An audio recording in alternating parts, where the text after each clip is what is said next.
I'm Ryan Stevens. Dr. Taylor Waters. I'm Ben Oliver. Welcome to the Superhuman Show, yeah?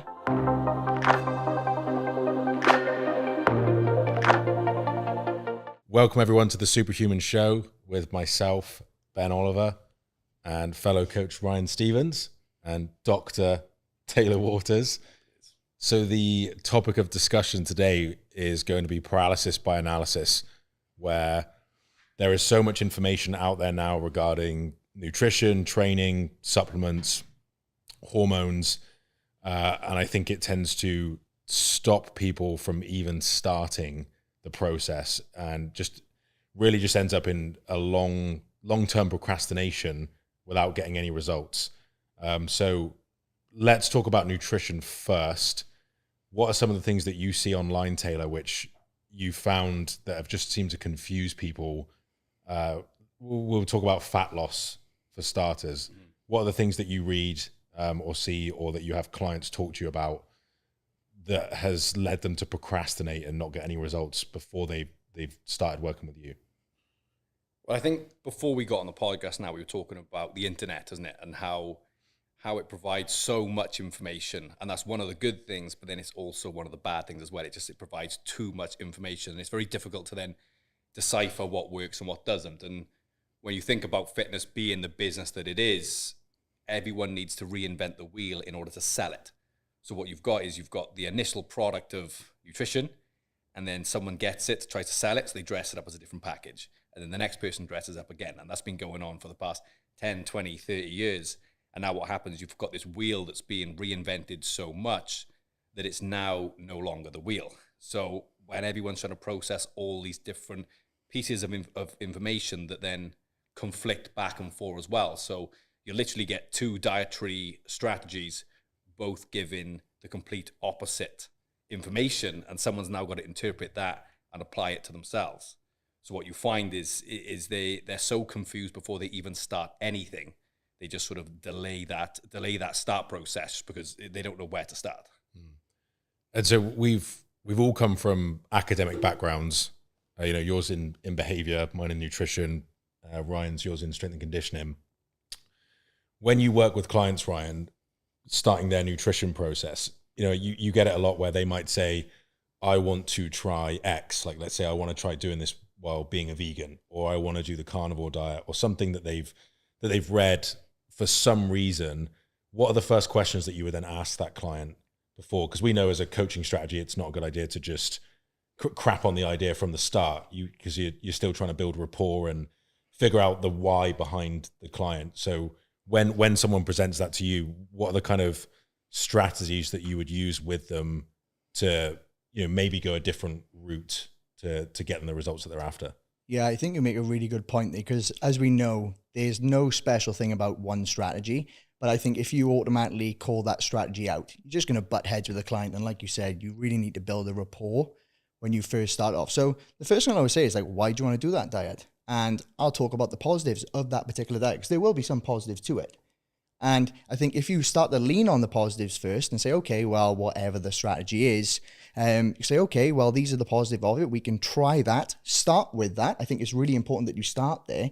And over time, you start to bring in, okay, well, maybe why don't we try this approach instead? Or sort of interlink. So let's say, for example, if someone wants to do the ketogenic diet, then maybe you say all the benefits of the ketogenic diet, what's good about it. And over time, as you start to work with the client and more importantly, build the rapport with the client, then you say, okay, well, why don't we think about adding in some carbohydrates in this example? And you start slowly adding carbohydrates in all the time, rather than just saying, oh, no, that's rubbish. We're now going to go dump in loads of carbohydrates at once, because then you're just going to butt heads. Okay, so it's like, okay, we'll start with a ketogenic diet and slowly add carbohydrates in over time as you build rapport with the client and say, okay, well, these are the benefits of carbohydrates. These are what these bring to the table as well as a ketogenic approach. And then that's how you start to get a more balanced approach, I guess. Yeah, I think one thing which is hard for clients to understand is, one, if they don't come from a academic background, they don't really know how to read a research article.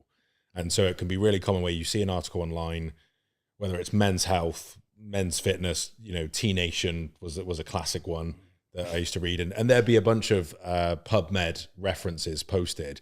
and you'd click on the link and you'd read a quick abstract about a supplement or something, but you never actually read the study. And, you know, maybe the first 2 words are in vitro, which we know means, well, it was done in test tubes, which has no relevance to humans.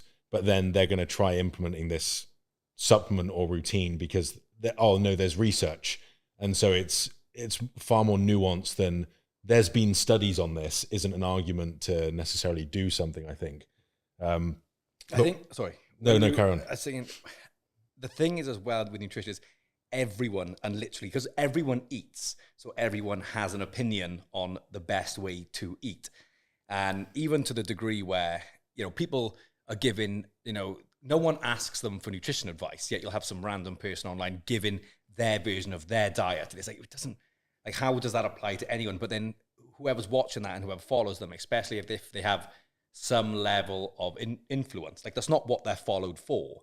They're followed because they might have, I know, they might be attractive or they've done some other physical feat, yet they're given their nutrition advice, and now their nutrition advice is taken as if it's good information.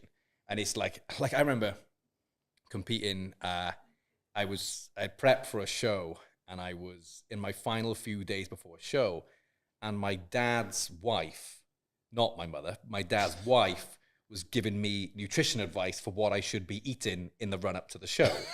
And I was like, I've done like 24 weeks preparation for this show, and now I've got this like 55-year-old woman just telling me how to finish off this diet phase because no fitness knowledge, no fitness background, no nutrition knowledge, but suddenly I know how to eat. She raises her hand and decides to step in. So it's like, even to that degree, everyone has a say in the way you should or shouldn't eat. So not only are you getting information from, say, scientists and researchers, then you're getting recommendations from personal trainers, then you're getting recommendations from nutritionists, then from Dave the plumber, then from your nan, and now everyone's giving you nutrition, and it's like, oh, where do I even start here? It's such a, again, it's because everyone eats, suddenly everyone's got an opinion on it, and it's like, well, you know, not everyone's opinion really matches up the same. It's one of those fields where it's almost like if you have experience in nutrition, you know, or you study nutrition, it doesn't seem to gain the same respect as like, let's say, medicine or something, in that, like you said, like a great story, my aunt, every time she'd come around, it would be a new diet fad that she's doing and she's the expert on it, and I would just nod my head. And so I thought I'd play a game, and so she baked. She was an incredible baker, and I started talking about baking cakes like I was an expert, and I'd say, no, you don't want to use self-raising flour, you need to use this flour, and it riled her up. And like, you know, she'd go mad. That's so stupid. And I said, every time you mention nutrition, that's how I feel inside. Yeah. And then it finally sunk into her, like, I don't actually know what I'm talking about, but I just read these magazines, and it's so common. Yeah. But I think what we're trying to get at is, I mean, you said this, Ryan, if there was a certain number of books that you could read and it would prevent you from eating anything. I can't remember what the books were or where I saw it. It was like 5 different books. And if you read each one of those books, there would be nothing left for you to eat. Because like Taylor said at the start, they all conflict each other. They're all the best approach, but they're all conflicting. So if you read them all and you believed that book was the best way to go, and then you read this one, you would then believe that one. You would have, by the end of those 5 books, there would be nothing left to eat. You know, so like maybe it's not one size fits all. It's not one extreme approach. There's got to be a balance to it. And I often find when all this information is thrown at these people, they just get overwhelmed and end up doing nothing. Because like Taylor said, they just don't know where to start. And I think what you said there was spot on as well. When you said there's not one size that fits all, and there isn't. Like, there's some universal parts of nutrition which they are, you cannot escape them in terms of an energy deficit, in terms of this type of stuff, and you cannot escape that. But how you achieve that over long periods of time, there actually is no one size fits all. Yeah. You can take certain elements of different dietary approaches, and they will all work for certain individuals. And I think that's what people don't get, is just because something worked for them, they then think, well, that's how it should be done. And it's like, no, there is no, like, I remember reading a paper, and that was one of the key sentences that stuck out. And it was like, there is no one size fits all. I can't remember the paper off the top of my head, but yeah, that was one of the things that always stuck out to me. Playing on that one size fits all as well, when people have like these extreme approaches, they are missing the actual fundamentals of what is getting the results. So let's say it's fat loss, it's like a caloric deficit, but they will say, for example, intermittent fasting is the best, or ketogenic diet is the best. But all they're doing is removing food groups. If it's a ketogenic diet, if it's intermittent fasting, you're closing the eating window, so you're likely to eat less, okay? But they don't tell the person why it's happening. They just say, ketogenic diet's the best, buy my book. You know, they're not actually saying the fundamentals. So it's because you're making progress on this diet. It's because you're eating less, you're consuming less calories. Therefore, you're making progress because of that. And going on the one size fits all is like, well, okay, if we know the fundamentals of, in this example, fat loss, then we can design an approach that fits you and your lifestyle. It may be keto. It may be high carbohydrate diet. It may be a mixture of both. And that's how you start to work with the client and find what integrates into their lifestyle and what suits their preferences. And you only get that from building a rapport. And that's what makes a good coach. A good coach needs to develop an understanding about the individual as a unique individual and then build the approach around that. Whereas when you're trying to sell something, that's not what sells. You need to sound something that grips people's attention. You tell them what they want to hear. So now there's that sort of conflict where you're not actually, it's hard to package that up and sell it. And that's why the wheel gets reinvented so many times. And that's why the marketing, it all skews everyone's interpretation of what nutrition actually is. Yeah, I mean, with Superhuman, one, I think we've done a very good job of, we've not pigeonholed ourselves with certain nutrition or training biases, in that we don't say we take a low carb approach or we're high carb guys or keto, in that you could look at our clients and every single one of them has got a different style of eating to suit their travel schedule, their work schedule, their personal preferences. And on paper, that might look like a keto diet or a carnivore diet, but there's a rhyme and a reason behind it. And we were talking about this earlier, where this is where research and real life evidence starts to kind of get a bit gray, in that you cannot take research and apply it to someone because they're not a robot.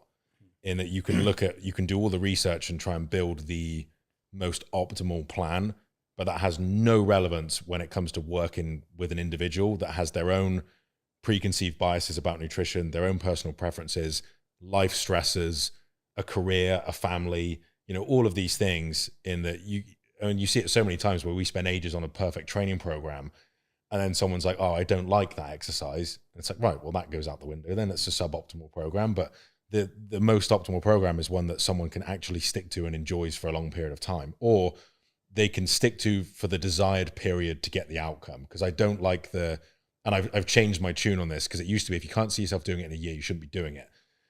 And to an extent, I agree, but also you shouldn't be dieting forever. So you can't diet forever. Therefore, a diet is unsustainable long term. So it needs to be sustainable for the period to get the desired outcome. And then you will switch to maintenance or whatever is more sustainable. But you have to look at it in the sense of what's the most practical way to get the result in the desired time frame, if it's reasonable. Yeah, it's got to be the approach has to suit the individual at that current time within that current context as well. You know, it's going to be all different. There's different times of their life when a certain dietary behavior might suit them. So it's like you need to find the right approach for the right person at the right time. And it's like you don't. Yeah, it's on like your point. It's hard because I try and avoid saying like that whole one size fits all. I try and avoid saying like that's definitely the best way, because someone who says, oh, you should be able to do it for 3 years. And it's like, but again, you're doing the same thing there. You're applying this saying that should apply to everyone. And there's never going to be something outside of, again, the universal fundamentals. Because, for example, like, cheat meals, that term, for example, comes out. And people say, oh, I don't like saying cheat meals because it may cause negative emotions around food and things. But then there are people on this planet who have said that for decades and it doesn't bother them at all. And they've actually had a very successful diet in life, and they've got a very good relationship with food. So everyone always tries to paint everyone with the same brush, and what you'll find is there is actually nothing that you can paint across everyone. And that's where the skill of a coach comes in, is being able to look at the individual and then know what brushes to use for this unique person. Yeah, I think it was Christian Thibodeau. He came out with basically like training for your body type, or like fiber makeup or something. But really it was more like personality type, which I quite liked, in that if someone has very like a short attention span, then their training is likely going to change a bit more frequently to accommodate that preference for them, and that they like to mix things up. But it's, again, striking that balance of, we know mixing things up too much, you're not really going to get any desired results, because it's very hard to track progression. But then also, if I try and have this guy do the same routine for the next 12 weeks, he's going to quit because he gets bored. And so like, I would say nutrition and training is far more down to the personality and behavior type, as opposed to any saliva swab or blood test or whatever random crap that people are doing these days to like eat, what are they called? The Noom things, measuring your blood sugar all day. Like, there's zero evidence that does anything or changes behavior. So it's getting a bit silly now, but I can totally empathize with people that are truly in pain and want to change their lifestyle, but they are truly paralyzed by, like, I don't know who to follow or who to trust. Yeah. Yeah, what I was going to say is, like, what it really comes down to is, I think a lot of people try and think of like what the optimal plan is on paper rather than what is the optimal plan for that person. And those two things may not correlate.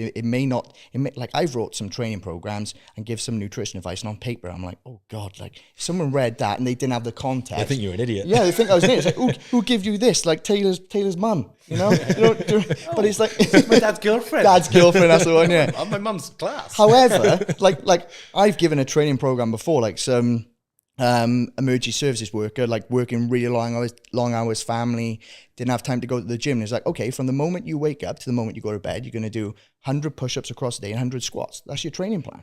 Okay, very suboptimal on paper if you read that. However, this fitted this person's lifestyle, and they were moving in the direction that they wanted to go. So it's like, okay, this person has found something that works for them that they can stick to. May not be ideal, but at least they're moving in the direction they want to go. And that's the most important thing. Because the reality is, if I planned a 4-day week in the gym, they'd probably they wouldn't last a week. Yeah. They physically said, I've got a family, I can't make it to the gym, but I can do this. It's like, okay. And like, as we always say, this stuff operates on a continuum, doesn't it? It's like, okay, ideally they would go in the gym. We can't do that. What's the next best thing we can do? Like, what can we do? Work your way down. Work your way down. Yeah.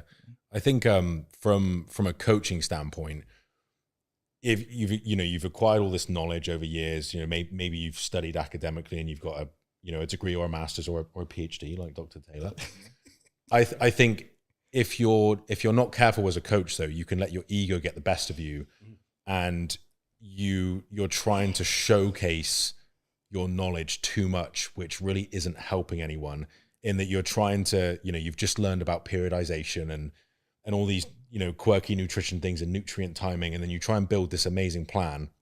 And then, you're working with Karen, who just needs to go for a 30-minute walk in the morning and love herself a bit more, and have a friend. And so, I learned this as a personal trainer. I thought everyone wanted to just be jacked and tanned, and I train everyone pretty much the same way. They do. Yeah. Whoever says they don't align. But I quickly realized that a few of my clients, they genuinely just liked spending time out of their normal routine and having someone to talk to. Like, it was like the time between sets they valued more than the actual work.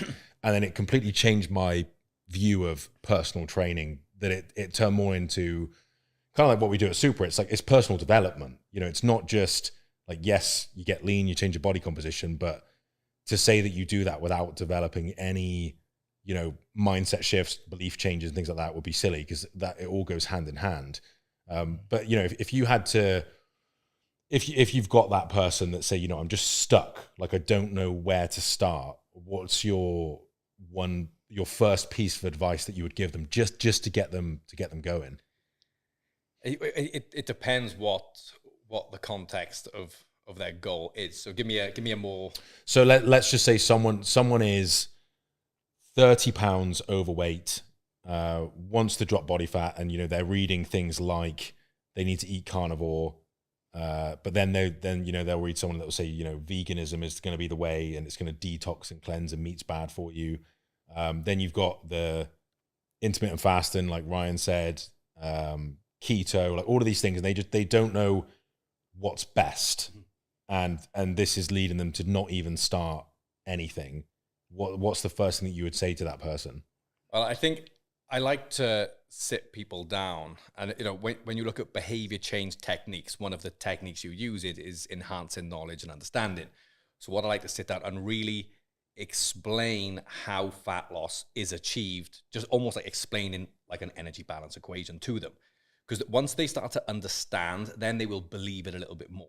Whereas because they don't know what to believe. Because again, there's so much stuff being thrown at them. But when you explain how simple the laws of thermodynamics are, and you don't have to explain it in very much detail, you just basically run through the energy balance equation, and then they start to take a bit of note. Okay, that now makes sense. If you can take something that's relatively complex when you look at it in very much detail, and this is where that sort of thing where academics can sometimes struggle, is they because they understand so much, they try and speak that way to the layman. Whereas it's just like when you get the tech guy come over your house with your computer and he starts telling you about your computer, and you're looking at him like, what is he talking about? Like, and you just go, you just nod, and I say, yeah, that's fine, just fix it and I'll pay you. But no, so I like to sit down and really explain in essence what they are trying to do. And once they actually start to develop that, and that now increases their confidence to start following that direction now. Because what they've done is there's all these paths. They've looked at 10 different paths, and now they've looked down one path and they can see the lights on down this path. They can see, okay, this path is making the most sense to me. It's leading in the direction that I want to go. So now I'll start going to the way, because they're again, it's just enhancing that knowledge and understanding is enough for them to have some buy-in and at least start walking. And then once they've started walking, now you start to trip, and now you start to figure out the rest. But until you actually start, I think that's a really good way to get them started, is just running through a little bit more about how this thing works in general, and then they get that little bit more buy-in. Yeah, I like that. What would your first thing be, Ryan? So just going off what Taylor would say, so I'd always try and like enhance their knowledge. So then once you get that base, so like in your example where it's like they think this one's bad, this one's really good, like when you actually, like what we said earlier, where these people are trying to sell something, they're almost like keeping yourself at arm's reach. They're not actually telling you why you aren't making progress. So in this case, dropping 30 pounds is an energy balance equation. So if you actually enhance their knowledge, then they can actually see, okay, well, maybe these things aren't bad. And then you can say, okay, well, now you have a little bit more knowledge on why you may have not lost that 30 pounds just yet. You say, okay, now let's start where you are. Let's start walking. Let's see what you currently do. Do you do a more ketogenic diet approach? Is those foods something you like? Let's collect data and find out. And when you start moving, then you either start winning or you're learning. You may be like, oh, I don't like doing that. It's like, okay, well, we have a lot of options. Like there's no good or bad foods in this case, because we've enhanced their knowledge, as Taylor said.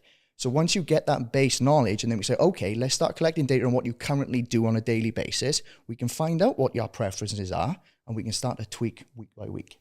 I think it can fall into that kind of, people use that perfectionist mentality as a excuse to not start, in that they're waiting to find the perfect path rather than just walking. And I would joke with one of our other coaches, Jose, who he used to coach for NCI, training coaches, awesome guy.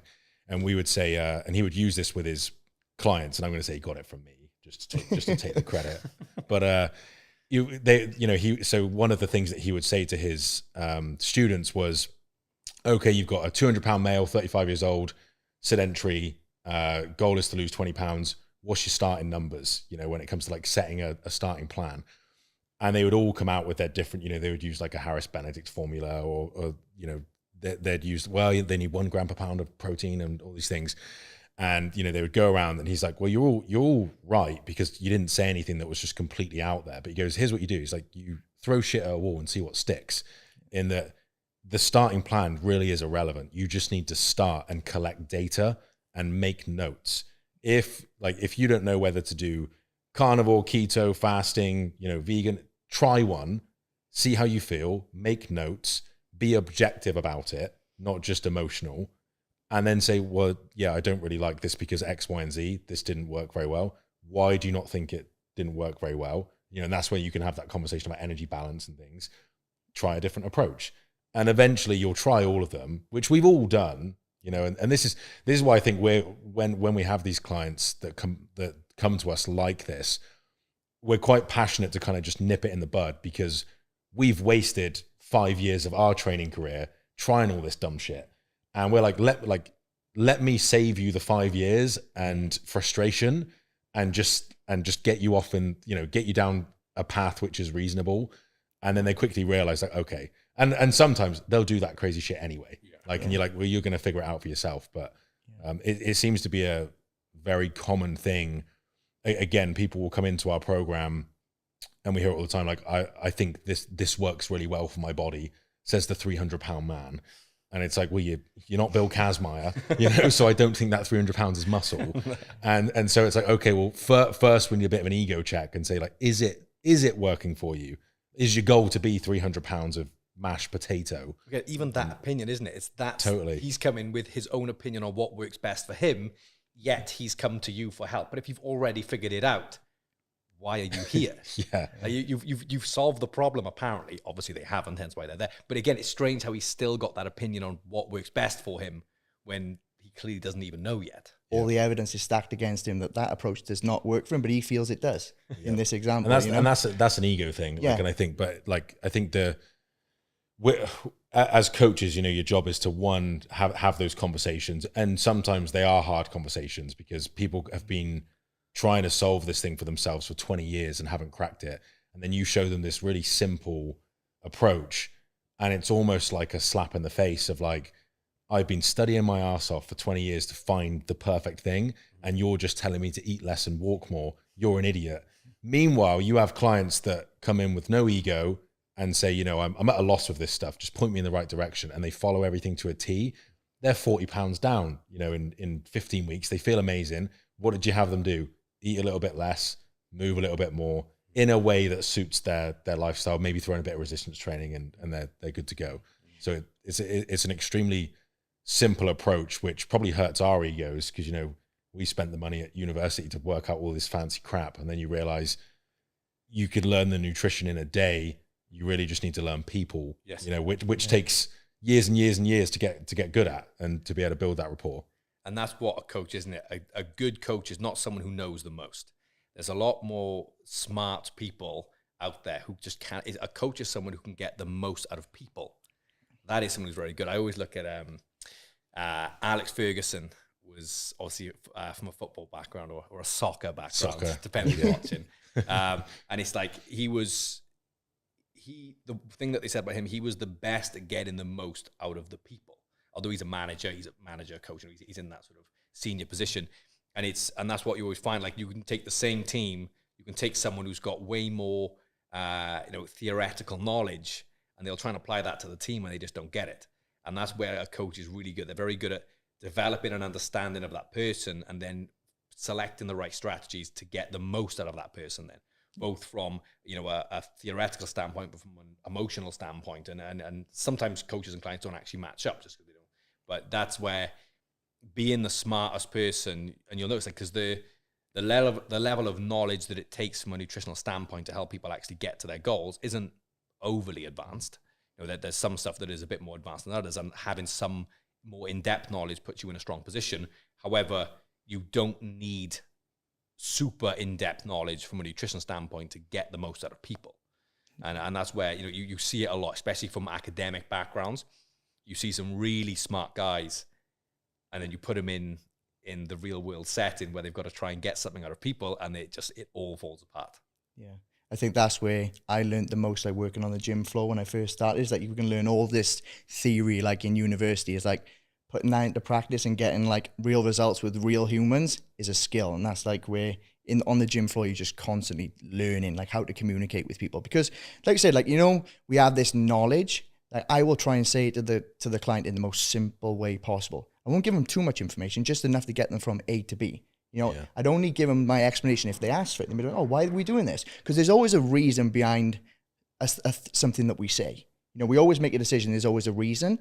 But unless they ask for it, we don't need to overwhelm them with that knowledge, because again, it'll just like overwhelm them even more essentially, Yeah. I think the, two things to take away from this episode that you can take action now will be, one, you can, and we spoke about this earlier, find someone that's been in a similar situation to yourself, that's overcome the obstacle or solved the problem that you're trying to solve, either with themselves or with multiple people. So they've got evidence that they've done it several times. That, that's probably going to be a good person to start with. And if you don't have that luxury, choose something and stick with it. I would say for at least 2 to 3 months and be objective and make notes. And if you're not seeing the results that you desire, look at the feedback that you've given yourself, and then try a different approach. And through trial and error, you will eventually get there. Yeah, I think important on that is, again, collect objective data. Because it can be an emotional ride for some people, and emotions can really skew your interpretation of what is actually going on here. So make sure that you are collecting good data, and then you can make an informed decision with what's actually going on. So people start something, and then they're getting too emotional about it. They get tied up, and then they sort of change angle again, and then they end up in that sort of cycle where they're changing direction, and they never actually get anywhere. That's where a coach comes in handy, because they can analyze the data and collect it for you. It takes the emotion out of it. Streamlines the whole process. Yeah, for sure. Yeah. 100%. Well, thanks guys for tuning in for this episode. Be sure to like and subscribe us on YouTube, and we'll see you next time.